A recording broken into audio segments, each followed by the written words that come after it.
Kolesarjenje je vse bolj priljubljena oblika rekreacije in potovanja. Temu sledijo tudi občine, ki vedno več vlagajo v kolesarsko infrastrukturo in dodatne storitve. Kakovostna infrastruktura se ne zaključi na občinski meji, zato je smiselno sodelovanje z občinami v soseščini ali celo v regiji. Občine Slovenj Gradec, Mislinja in Dravograd so pred desetletjem začele skupaj načrtovati in urejati kolesarske poti po Mislinjski dolini. Skupaj upravljajo kolesarsko povezavo Štrekna, ki poteka po nekdanji železniški trasi in se po njej tudi imenuje.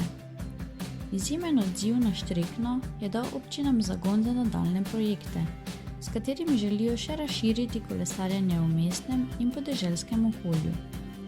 V Slovenj Gradcu skupaj z lokalnimi društvi in zavodi razvijajo kolesarski turizem in z različnimi akcijami spodbujajo kolesarjenje v šolo, službo in po drugih opravkih.